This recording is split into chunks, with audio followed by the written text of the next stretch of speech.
로스차일드는 사베티안 주의인가, 사베티안 유대인인가? 결론부터 말하자면 그렇다입니다. 그 근거는 뒷부분에서 설명할 거고, 먼저 사베티안 주가 뭔가, 사베티안 유대인들이 추종했던 사베타이 즈비는 누구고 그 계승자를 자처했던 제이콥 프랑크는 누군가, 이걸 먼저 좀 아셔야 되는데, 이거에 관해서 제가 전에 설명했던 영상을 붙이고 이어가도록 할게요. 사베타이 즈비, 이 사람이 이제 1666년에 자신이 메시아라고 선언했던 그런 사람인데, 이 사람이 이제 1626년에 태어났어요. 그래서 1676년에 죽었는데 50년 정도 살다가 죽었죠. 근데 이제 이 사람이 어디서 태어났냐면은 그 당시에 이제 오스만 투르크 제국, 그 오스만 투르크 제국이 이 뭐 지금의 터키 지역, 이집트, 팔레스타인, 지금의 그리스, 유고슬라비아 뭐 요 정도로 전부 다 통치했던 그 강대한 제국이었는데, 이 오스만 제국의 스미르나, 현재 터키의 이즈미르, 여기서 태어났어요. 이 사람은 세파라딤 유대인이에요. 이 사람은 세파라딤 유대인이고, 이 사람은 카발리스트였어요. 카발라 연구하는. 근데 이 사람을 이제 추종하는 유대인의 흐름을 사베타이파 그래가지고 사베티안이라고 그래요. 사베티안. 근데 이 사람이 이제 자라나면서, 이 사람이 약간 조울증이 있었어요. 조울증 같은 걸로 보이는 증상이 이제 이 사람이 있었었는데, 이 사람이 이제 우울증 상태일 때, 조증 상태가 있고 우울증 상태가 있잖아요. 근데 우울증 상태일 때 어떤 무아경에 빠져들기도 했어요. 이 사람이. 이게 다 기록에 남아 있어요. 근데 이런 기록들은 이제 좀 접근하기가 쉽지 않고 많이 없앴죠. 근데 어쨌든 간에 남아 있는 걸 그 바탕으로 제가 얘기를 하는 건데, 일종의 이 사람이 무아경에 빠져들 때 어떤 영적인 체험을 한 것으로 보여요. 어떤 영적인 존재랑 교통을 한 것으로 보이는데, 이 사람이 이런 또 무아경에 그 빠져들어서 신비한 체험을 하고 난 이후에 좀 의기양양하게 고의적으로 모세의 율법을 어겨요. 그러니까 율법에서 이제 금지된 음식들을 공개적으로 먹고, 어떤 하나님이 자기한테 특별한 계시를 했다, 이런 율법을 어기라고 계시를 했다, 뭐 이런 주장을 해요, 얘가. 그러다가 급기야는 자신이 이제 메시아라고 선언까지 하는데, 이제 이런 사람들을 보고 당시 이제 유대의 랍비들이 얘를 추방시켜요. 그 스미르나에서 1656년에. 얘가 30살일 때 추방시켜버려요. 유대인 공동체에서. 그래가지고 이제 얘가 오스만 제국 여기저기를 떠돌다가 그 유대인 공동체들이 있는 데로 이제 옮겨 다니는데, 그러다가 이제 이스탄불에 가가지고 거기서 이제 얘가 토라가 이제 폐지됐다, 그렇게 선언을 해요. 토라가 이제 폐지됐고 금지된 것이 허락됐다, 이렇게 이제 얘가 선언을 하면서 예루살렘이랑 가자도 가요. 지금 가자지구.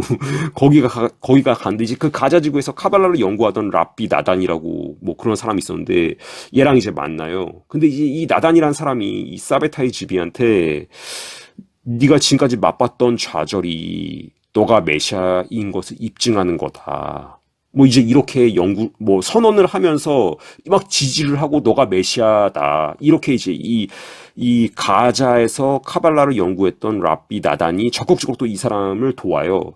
그래가지고 이제 여기서 얘가 힘을 얻어갖고, 이제 자기가 메시아 선언하고 난리를 치는 거죠. 근데 이 나단이란 애도 그렇고 이 사베타이 즈비도 그렇고 다 카발라 연구하는 카발리스트들이거든요. 카발라 연구하는. 그래서 이 카발라는 어떤 식으로 얘기하냐면은, 이 구약 성경, 토라, 구약 성경에 다 기록되지 않은 특별한 지식이 있는데, 이 특별한 지식이 랍비들 사이에서 구전으로, 입에서 입으로만 전해져 왔다, 그것을 이제 문서화시킨 게 어떤 카발라다. 근데 벌써 이런 발언에서부터 영지주의 냄새가 나죠. 영지주의 냄새가 나고, 그러니까 어떤 그노시스, 영적인 특별한 지식, 이게 자신들한테만 있다, 이제 이렇게 주장하는 건데, 이게 이 카발라를 연구했던 랍비들이나 그 카발라를 썼던 애들이 완전히 구라를 치는 게 아니라 어떤 실제로 영적인 존재랑 어떤 교감, 그러니까 어떤 접신 상태에서 어떤 실제로 어떤 영지를 받았을 거다, 그노시스를 받았을 건데, 그 영지를 주는 주체가 루시퍼다. 루시퍼다. 그렇게 보면 돼요.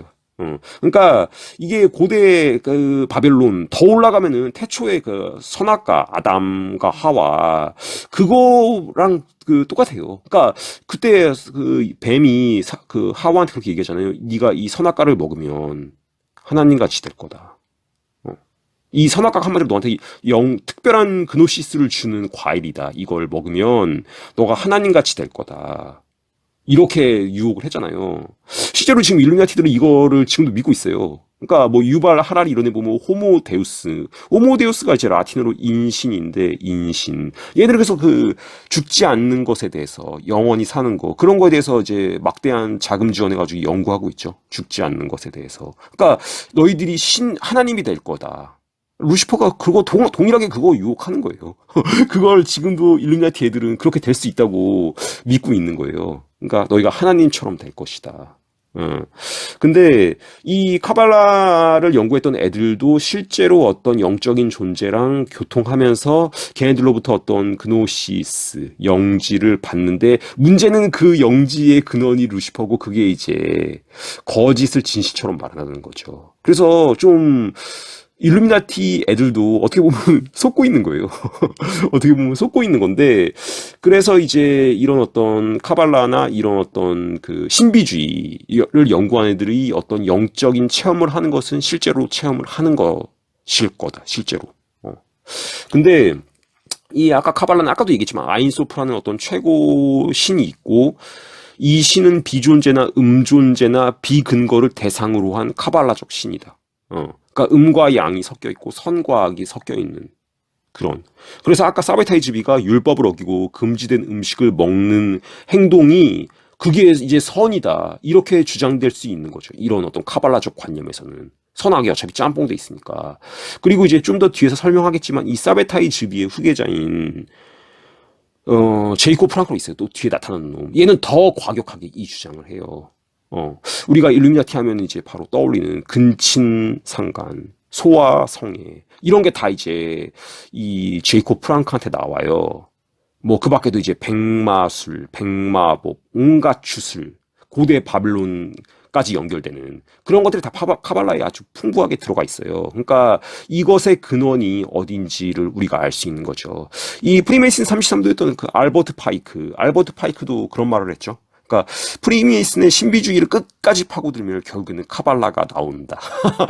알버트 파이크가 그런 말을 했는데, 그러니까 그 고대 바벨론의 온갖 더러운 것들, 복술, 주술, 그게 카발라 안에 이제 들어가 있고, 그게 현재까지 계속해서 이어지고 있다. 뭐 프리메이슨을 통해서 그렇게 보는 게 맞을 것 같아요.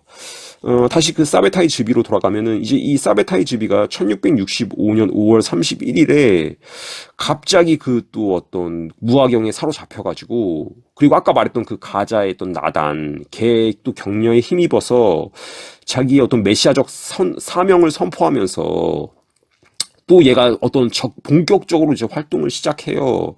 근데 이때 많은 유대인들이 이 사베타이 즈비를 이제 따르게 돼요.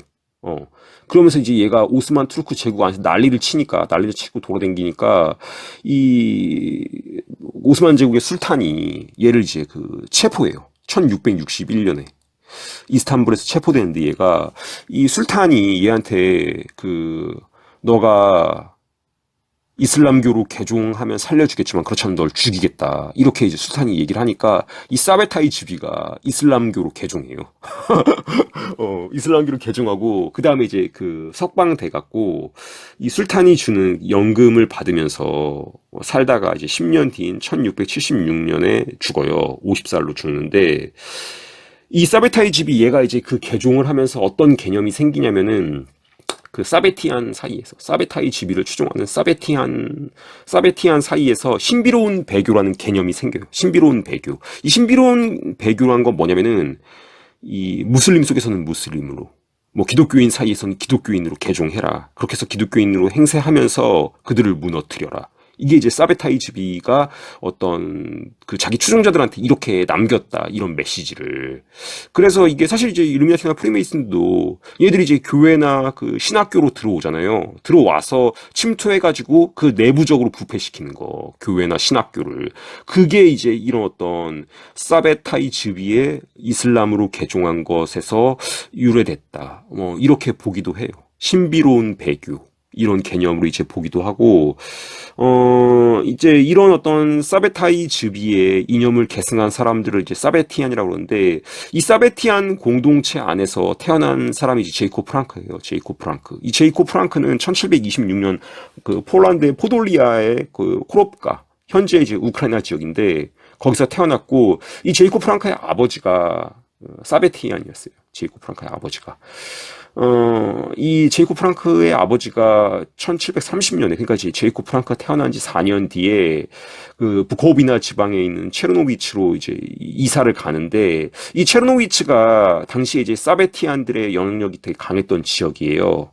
그러니까 이 제이콥 프랑크는 사베티안 공동체 안에서 어떤 태어났고 자라난 애고, 얘는 이제 자라나면서 그 한술 더 떠요. 아까 사베타이 즈비보다 한술 더 떠가지고 가능한 한 많은 도덕적 경계를 넘어서야 될 의무가 있다. 얘는 이제 이렇게 선언을 해요. 가능한 한 많은 도덕적 경계를 넘어서야 할 의무가 우리에게는 있고 자신이 이제 사베타이 즈비의 환생이다.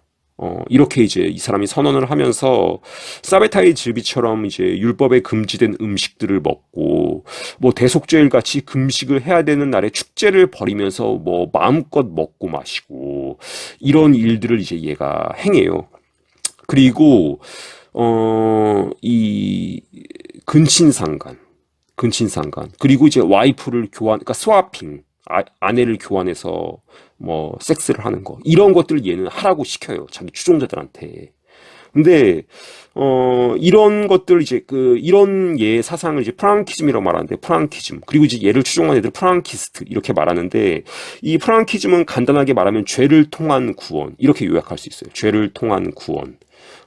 그 사베타이 즈비가 말했던 이 악으로 보이는 것 안에 숨겨진 신성함의 불꽃을 해방시킨다. 이 개념을 한층 더 급진적으로 이제 어떤 발전시킨 게 프랑키즘인데, 그래서 이제 제이콥 프랑크는 성스러운 것과 신성하지 않은 것 사이의 혼합이 고결함을 만들어낸다. 이제 얘는 그렇게 주장했어요. 그러니까 이게 딱 봐도 그냥 사타니즘이잖아요. 사타니즘. 그러니까 루시퍼한테 어떤 영감을 받은 사상이라고 보면 돼요. 이 프랑키즘도.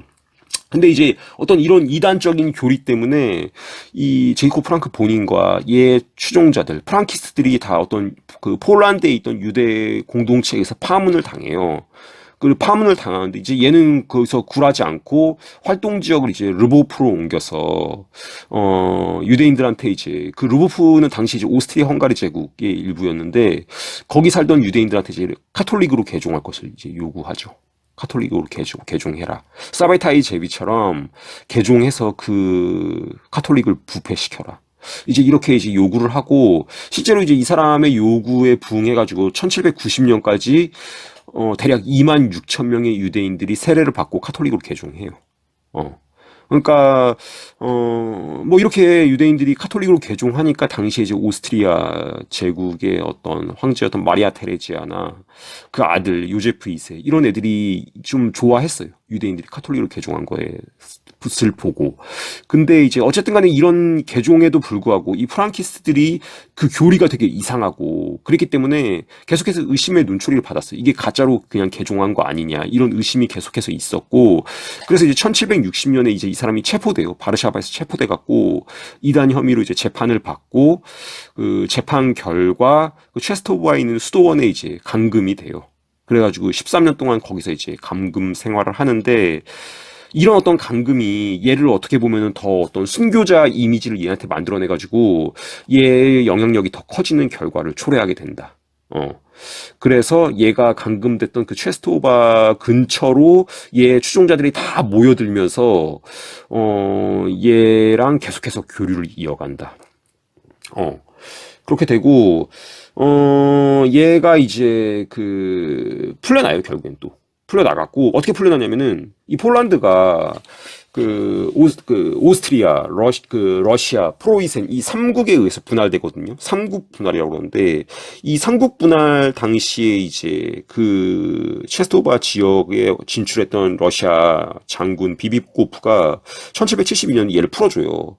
그러니까 얘가 이제 그 풀려난 다음에 이제는 또 그 아예 오스트리아 쪽으로 와갖고 그쪽에서 이제 활동하는데, 그 오스트리아 황제 요제프 2세가 얘를 만나요.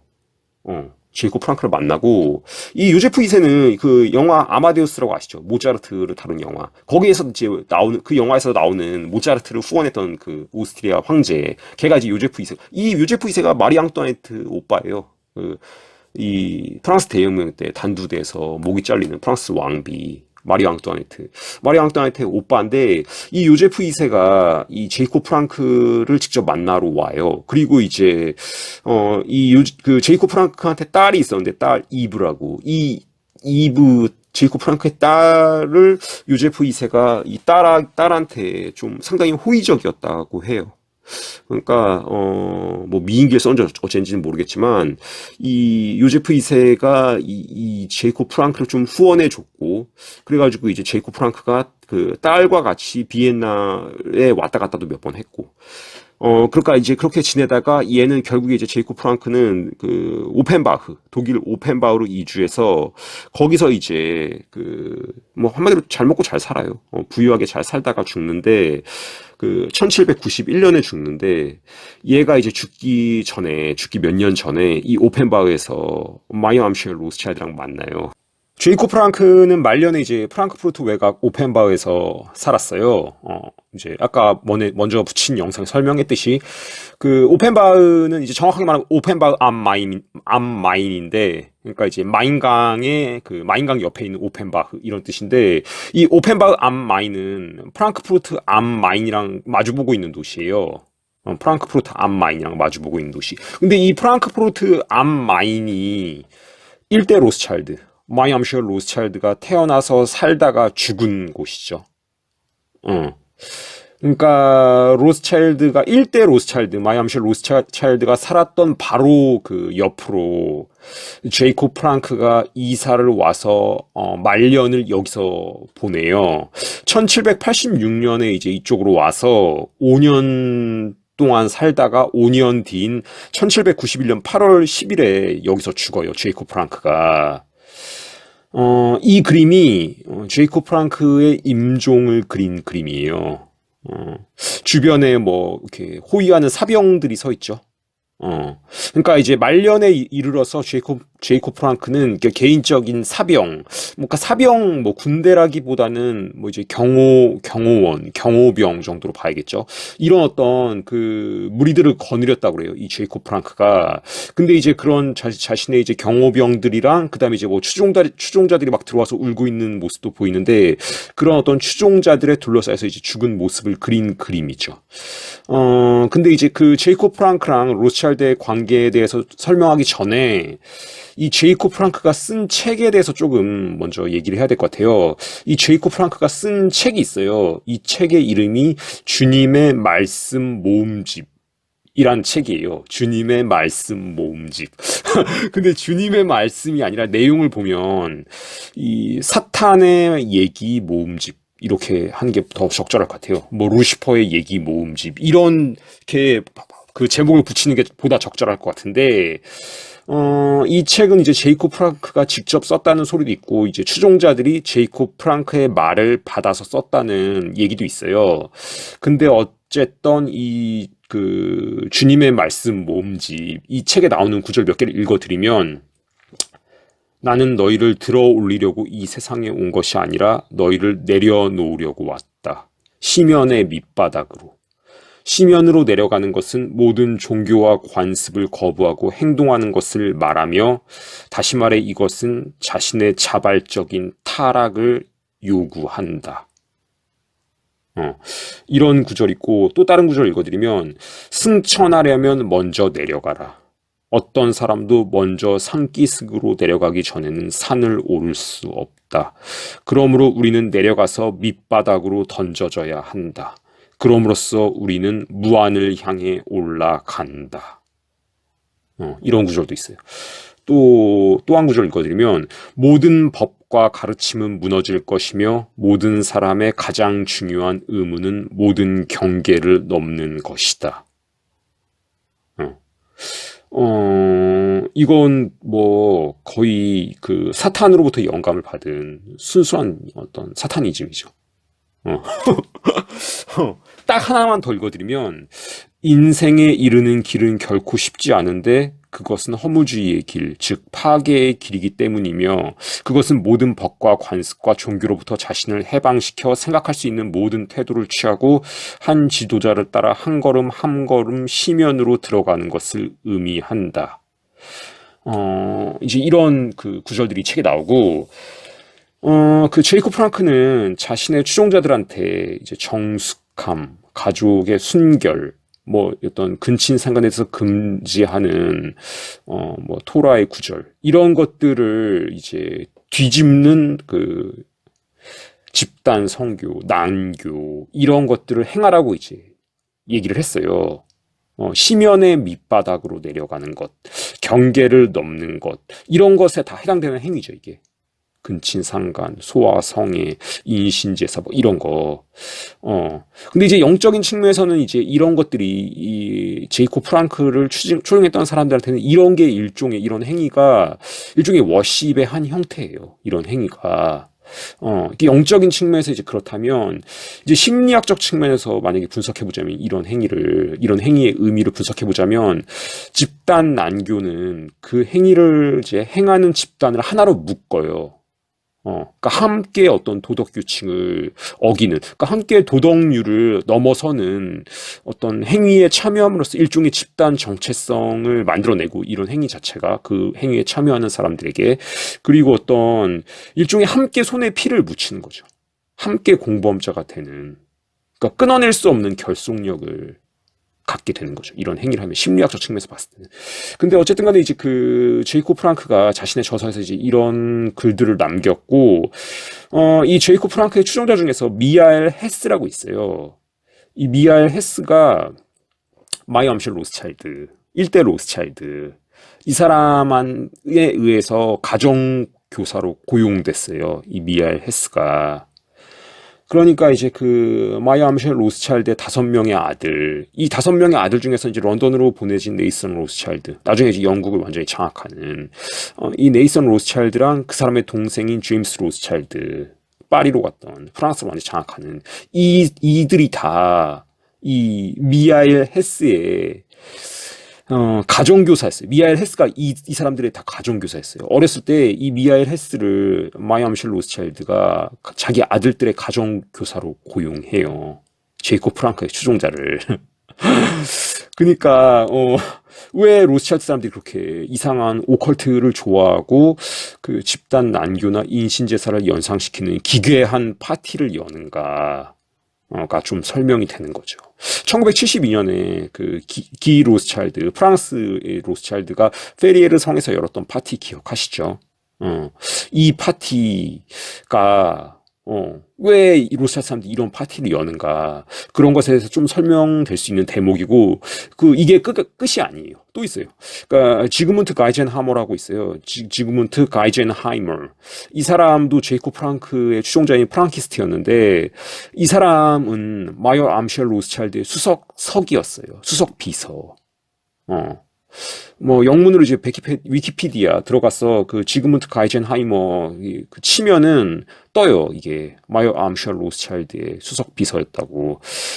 그러니까 이런 어떤 것만 봐도 이 로스차일드 가문이 사베티안 유대인, 그러니까 즉 사베타이 즈비의 이념을 쫓았던 그 사베티안 주가 아니었다면 이 제이콥 프랑크의 사람들을 어떤 자기 비서로 고용하고 자기 아들들의 가정교사로 채용하지는 않았을 거다. 이렇게 보이고, 그러니까 로스차일드 가문의 어떤 선조가 이 사베타이 즈비를 추종했던 사베티안이었던 것 같아요. 그러니까 역시 같은 사베티안이었던 제이콥 프랑크의 사람들을 자신의 비서로 고용하고 자기 아들들의 가정교사로 채용한 거죠. 이렇게 보이고, 그래서 이런 어떤 그 연구자들은 이 제이콥 프랑크랑 마이어 암시엘 로스차일드랑 일종의 동맹을 맺었다. 그렇게 좀 봐요. 그리고 이런 동맹 관계 내에서 탄생한 것이 일루미나티고, 1776년 이제 아담 바이사업트라고, 이 사람 이제 바이른에 있던 그 예수회 출신의, 이 사람도 이제 크립토주 유대인으로 보이는데, 이 사람을 이제 그 통해서 로스차일드가 자금 지원하고 만들어진 게 일루미나티인데, 일루미나티가 만들어지는 과정에서 이 제이콥 프랑크와 로스차일드와 아담 바이사업트, 이 셋의 어떤 협력이 있지 않았을까, 그렇게 보고, 마지막으로 그 제가 전에 좀 영상으로 소개했던 제이콥 로스차일드와 마리나 아브라모비치의 관계, 그거 기억하실 거예요. 그 영상. 마리나 아브라모비치랑 이제 제이콥 로스차일드. 이 두 사람 굉장히 친한데, 이 사진 보시면 이 둘이 같이 함께 있죠. 이게 이제 그 런던에 있던 왕립 아카데미 행사에서 찍힌 사진인데, 이 두 사람이 뒤에 있는, 그 두 사람 뒤에 있는 그림이, 사탄이 그의 군대를 소집하다라는 제목의 그림이에요. 1700년대 후반에 그려진 그림인데, 사탄이 그의 군단을 소집하다. 좀 이런 그림 앞에서 또 사진을 찍죠, 둘이. 근데 이 두 사람이 되게 친해요. 그 제이콥 로스차일드랑 마리나 아브라모비치랑. 이 마리나 아브라모비치는 행위예술을 하는 여자인데, 이게 말만 행위예술이지 이 여자가 하는 행위예술은 다 어떤 그 사타닉 리추얼이에요. 근데 이 마리나 아브라모비치가 2019년 11월 18일에 그 로스차일드 파운데이션, 로스차일드 재단에서 강연을 했어요. 그러니까 로스차일드 재단에서 이 여자를 초청해서 강연을 진행했는데, 이 강연 영상이 현재도 유튜브에 올라와 있어요. 그래서 궁금하신 분들은 보실 수 있도록 그 댓글에다 이 마리나 아브라모비치가 2019년 11월 18일에 로스차일드 파운데이션에서 진행했던 강연, 1시간 2분짜리 강연인데, 이 강연 영상을 댓글에 제가 걸어 놓을게요. 뭐 관심 있으신 분들은 한번 가서 보시고. 근데 이제 영상 좀 지루해요. 1시간 넘고 이 마리나 아브라모비치가 쭉 얘기하는 거예요. 그러니까 좀 그 영상은 지루한데, 이것보다 더 중요한 영상이 있어서 그것도 댓글에다가 제가 걸어 놓으려고 그래요. 왜냐하면 이제 그 영상은 그 유튜브에는 못 올려요. 못 올리는 영상이고, 제 블로그에다가 걸어 놓을 테니까 블로그로 그 가셔서 보세요. 이 영상은 뭐냐면은, 그 마리나 아브라모비치가 그 로스앤젤레스 현대미술관, 약자로 이제 모카라고 그러죠. 모카. 그러니까 뮤지엄 오브 컨템포러리 아트 로스앤젤레스, 이거의 약자인데 모카. 이 모카에서 그 진행한 갈라, 그 갈라를 이제 그 마리나 아브라모비치가 총괄 기획을 했어요. 그러니까 뉴욕 메트로폴리탄 그 박물관 있잖아요. 그 매트에서 이제 맷 갈라라고 하잖아요. 맷 갈라. 이 맷 갈라처럼 그 로스앤젤레스 현대 미술관도 이제 갈라를 진행하는데, 그 갈라를 이제 총괄 기획은 마리나 아브라모비치가 했어요. 2011년에. 그 2011년에 이제 모카 갈라 영상이에요. 근데 1972년에 로스차일드가 이제 페리에르 성에서 진행한 파티에서는 그 식탁 위에 놓인 벌거벗은 여자 마네킹이 나오는데, 이 마리나 아브라모비치가 이제 기획했던 그 모카 갈라, 여기서는 거의 실제 사람 같은 느낌의 벌거벗은 여자 모양의 케이크 나와요. 케이크. 그걸 이제 칼로 썰어서 먹는 영상이에요. 이 영상을 보시면 그 사베티안들의 정신 상태, 제이콥 프랑크를 그 추종하는 제이콥 프랑크의 후예들의 정신 상태를 엿보실 수 있을 거예요. 단 보고 나면 좀 불쾌해지니까, 그러고 그런 좀 불쾌감을 느끼고 싶지 않으신 분들은 보지 않으시기를 추천할게요.